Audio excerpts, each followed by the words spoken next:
L'équipe d'ici et pas ailleurs s'aventure dans les zones abandonnées de Reims. On appelle ça de l'exploration urbaine. Olivier Fessol et Claudine Crène nous font découvrir la discipline. Bienvenue à Reims dans la zone industrielle Colbert. Et si nous sommes ici et pas ailleurs, c'est pour parler d'exploration urbaine ou urbex. Le principe est simple, explorer des bâtiments à l'abandon, souvent interdits d'accès, inquiétants témoins de l'histoire ou simples vestiges du passé industriel. Allez, je vous amène rencontrer de passionnés marnais de la discipline, car ici, les ruines ne manquent pas.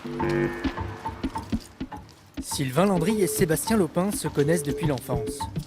Chaque mois, ils se retrouvent dans une ruine qu'ils ont repérée et en font leur terrain de jeu. Aujourd'hui, c'est l'ancienne usine d'outillage Chausson liquidée en 2007 après presque 20 ans de restructuration et de suppression de postes. Visiter ces lieux abandonnés les fait voyager dans le temps et provoque chez eux un étrange frisson, une curiosité qui répond à une pulsion assez adolescente. Un peu le côté interdit, c'est sympa. Et puis ouais, toutes les textures qu'on peut trouver, qu'on ne va pas trouver ailleurs. La découverte de lieux, côté historique aussi, de l'endroit qui est super sympa, quoi. Il y a eu une vie, quoi, Ouais, ici. voilà, c'est ça, il y a eu quelque chose. Passionnés de photographie, ils s'intéressent surtout à ces ruines pour leur esthétique. Ils en profitent pour découvrir une série de graffitis dans cette galerie un peu particulière. Tu vois, moi, celui-ci, je le trouve super beau. Ouais, c'est vrai. Tu vois pas le boulot? Pas les couleurs? C'est Sébastien qui a découvert la pratique sur Internet, puis initié son ami. Il cherche aussi les nouveaux lieux d'expédition, avec à chaque fois un objectif photographique. C'est un peu le bordel, c'est un peu joli. Donc les deux mis ensemble en photo, ça rend plutôt pas mal. Bon, en plus, en général, les lumières sont plutôt pas mal. Son acolyte Sylvain capture la lumière des ruines et des friches, mais aussi de bâtiments flambant neufs, pour des commandes cette fois-ci. Dans la vie, il est animateur avec des personnes handicapées, mais la photo, sa passion, lui apporte un complément de revenu.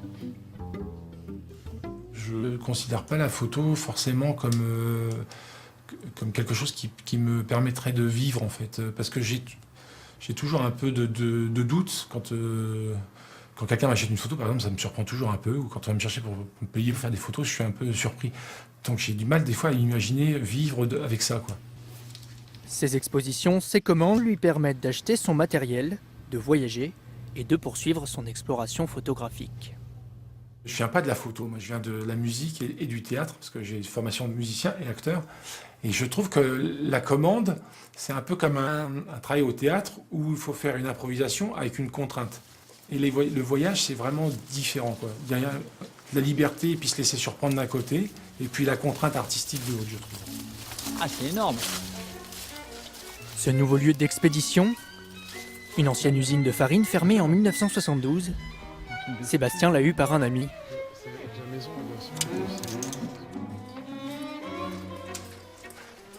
Oh, excellent. Ah, c'est beau, la citerne avec la lumière, Ouais. magnifique. Entre Indiana Jones amateurs, on se refile les bons plans en toute confidentialité.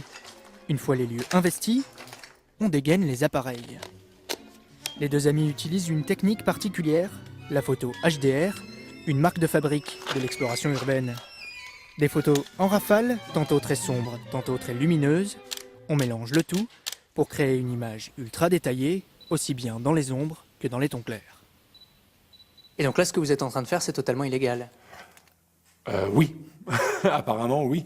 Mais si on respecte les lieux, si on ne dégrade pas, si on ne vole rien, ça s'explique assez bien. Ce sont des lieux à l'abandon. Donc c'est illégal, mais toléré en règle générale. Ça monte encore. Ah, vas-y. Waouh! Regarde. Ah, excellent. Là, vous faites quelque chose d'illégal. Est-ce que c'est pas un peu paradoxal pour un éducateur, des gens qui travaillent dans le social? C'est pas vraiment paradoxal. Il y a effectivement des règles. Les règles sont faites pour être contournées. Plus on a de règles, plus effectivement on a de chances de les enfreindre. Donc voilà, on enfreint quelques règles, mais rien de bien méchant en tout cas. Les passionnés estiment qu'il existe au moins une cinquantaine de lieux abandonnés comme celui-ci, en Champagne-Ardenne.